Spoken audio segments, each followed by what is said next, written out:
یہاں ایک most popular leader Imran Khan کو آپ میڈیا میں نہ اس کا نام لے سکتے ہیں، نہ اس کی تصویر چلا سکتے ہیں، نہ اس کی تقریر چلا سکتے ہیں۔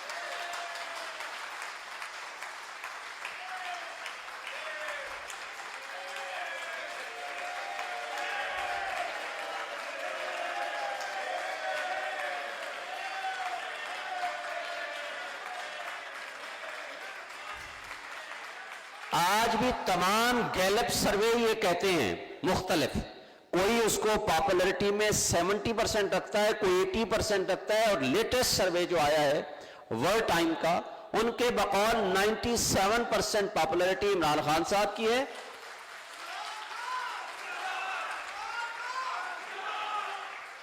اینڈ 1.6% نواز شریف صاحب کی ہے، اور 0.7% زرداری صاحب کی ہے۔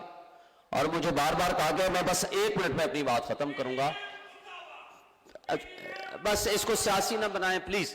اب کہنے کا مطلب یہ ہے کہ جو شخص فیڈریشن کی علامت ہے، آپ اس کو کہتے ہو کہ اس کو آپ نہیں دکھا سکتے، لیکن پھر بھی ہم کہتے ہیں ہمارا میڈیا آزاد ہے۔ حامد میر صاحب کے علاوہ سب کہتے ہیں میڈیا آزاد ہے۔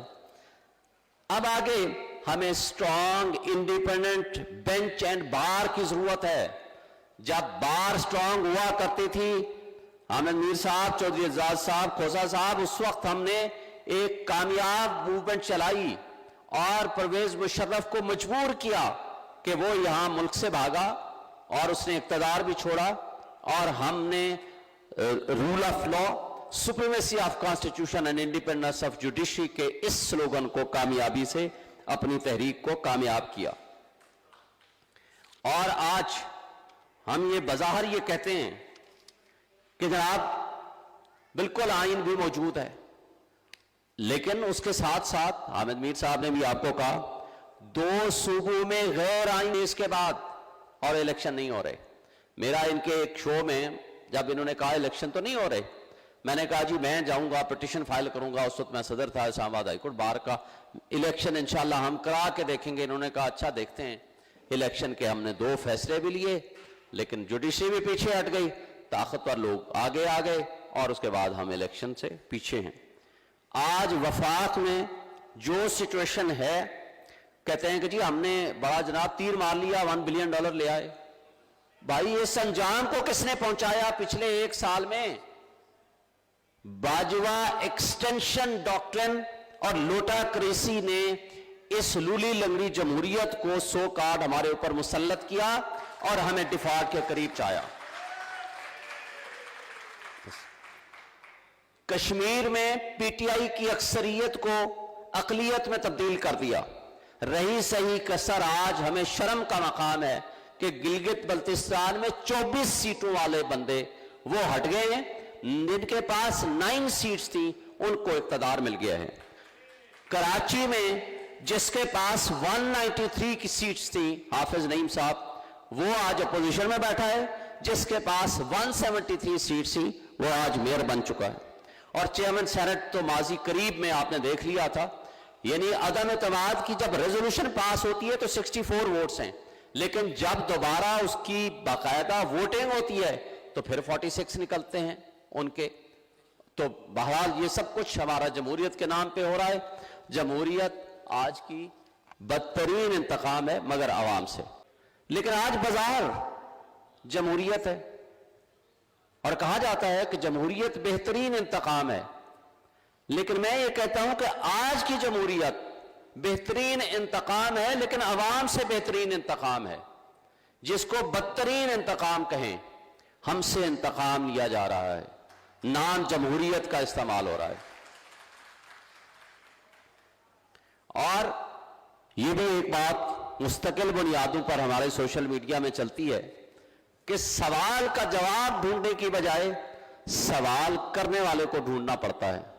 آج یہ حالت ہے، وکلاء مسنگ پرسنز میں شامل ہو جاتے ہیں۔ ہمارے ایک وکیل اسلام آباد سے کسی نے پٹیشن سپریم کورٹ میں فائل کی، 7 دن کے لیے ان کو اٹھا لیا، ان کو کہا جائیں اپنا کیس واپس لے کر آئیں۔ کیسز واپس نہیں لائیں گے تو آپ کو اس ملک میں، اس اسلام آباد میں، شہر میں نہیں رہنے دیں گے۔ اور اسی طرح ایک وکیل صاحب لاہور سے اپنے کلائنٹ زمان پارک میں عمران خان صاحب کو ملنے گئے اور واپس آتے ہوئے گرفتار نہیں اغوا ہو جاتے ہیں. 7 گھنٹے بعد پتہ چلتا ہے اور پھر سبسیکوینٹلی اتنا شور شرابہ ہوتا ہے تو ان کو ریلیز کر دیا جاتا ہے. ان کہتے ہیں کہ آپ بتائیں آپ وہاں کیا کرنے گئے تھے, اور جو ان کو ملنے جاتا ہے وہ باہر آ کر کے گرفتار ہو جاتا ہے یا مسنگ پرسن میں شامل ہو جاتا ہے.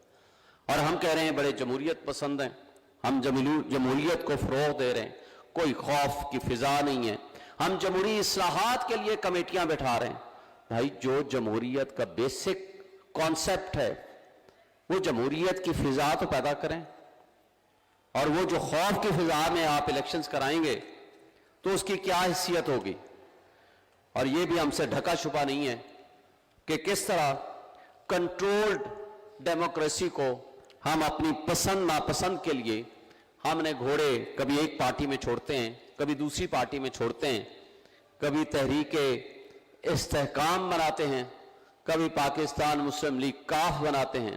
اور جس طرح جمالی صاحب کو صرف ایک ووٹ کے ذریعے, وہ حامد میر صاحب کو ہی پروگرام کے ذریعے مجھے پتہ چلا تھا کہ وہاں بیٹھے ہوئے تھے کہ کس طرح وہ جو کنٹرول کر رہے تھے کہ جمالی صاحب کو صرف ایک ووٹ سے جتوانا ہے, باقی دوسری طرف ووٹ ڈلوانے ہیں, تو اس کا سوچیں بھی نہیں. اور اس طریقے سے ہم نے جمہوریت کو لے کے آگے چلتے ہیں. اسی طرح آج اگر آپ دیکھیں تو میں کہتا ہوں کہ اس کیفیت میں ہمارے لیے سب سے بنیادی چیز یہ ہے کہ ہمیں انڈیپینڈنٹ سوچ کی فضا کو قائم کرنا ہے, تاکہ کوئی شخص سوچے, ادارے سوچیں, بیٹھیں, تھنک اینڈ ری تھنک کریں, تاکہ اس کے نتیجے میں کوئی اچھی پروپوزل, کوئی گڈ گورننس کی کوئی بات ہم آگے ملک کے اداروں کو بہتر کر سکیں. کیونکہ اس وقت تو سچویشن یہ ہے کہ ملک کے ادارے تو باندی بن کے کھڑے ہوئے ہیں طاقتور طبقوں اور حلقوں کے سامنے, کہ جو وہ چاہتے ہیں ان کی خواہشات کے مطابق قانون بھی بدل جاتا ہے, انصاف بھی بدل جاتا ہے, اور اس کی خواہشات کے مطابق تمام تر کیے جانے والے اقدامات کو قانون کی شکل دی جاتی ہے. لیکن وہ خواہشات ہوتی ہیں چند اشخاص کی, چند طاقتور لوگوں کی, ان طاقتور طبقوں کی. جب ہم یہ کہتے ہیں کہ پاکستان سے پولیٹکس سے اسٹیبلشمنٹ کا, ملٹری کا رول ختم کریں, تو وہ اس کی وجہ ہے اس لیے کہ ان کا چین آف کمانڈ کا یہ مطالبہ تقاضا ہے کہ جب کوئی آرڈر ہو that must be obeyed without thinking, اور یہ بہتر بھی ہوگا شاید ان کے لیے. لیکن یہ سیولین سسٹم میں یہ نہیں چل سکتا, اس لیے کہ یہاں تو آپ نے سوچنا ہے, بہتری کے لیے سوچنا ہے. یہاں غلط بات کو, غلط کام کو آپ نے ڈیفائنس بھی کرنا ہے, ریفیوز بھی کرنا ہے. جب تک آپ ریفیوزل کا نہیں سوچیں گے تو پھر آپ کوئی اچھی چیز اس سے برآمد نہیں کر سکتے. اور اس کے ساتھ ساتھ اب وے فارورڈ کیا ہے؟ جیسے میں نے پہلے کہا, rule of law, implementation of constitution and rule of law. Rule of law کے اندر سب کچھ موجود ہے. ہر وہ شخص جس کی جو ذمہ داری ہے قانون اور آئین کے مطابق وہ ادا کرے, کوئی غلط کام نہ ہو. جو جتنا طاقتور ہے وہ آئین اور قانون کا پابند ہو, جو جتنا کمزور ہے اس کو جو پروٹیکشن آئین اور قانون کے مطابق ہے وہ ملنی چاہیے.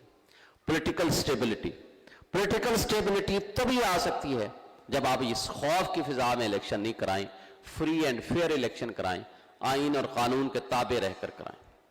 حقیقی جمہوریت وہ موروثی سیاست سے الگ ہو کر ہوگی. حقیقی جمہوریت موروثی سیاست سے کبھی نہیں آ سکتی.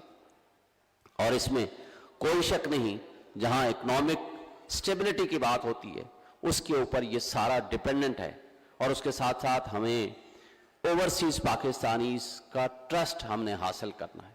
ان کو یہ یقین دلانا ہے کہ پاکستان میں آئین موجود ہے, قانون کی حکمرانی ہے, یہاں انصاف کا بول بالا ہوگا. اور جب تک یہ کنڈیشنز ہم فلفل نہیں کریں گے ہمارا پاکستانی بھی یہاں سرمایہ لے کر نہیں آئے گا.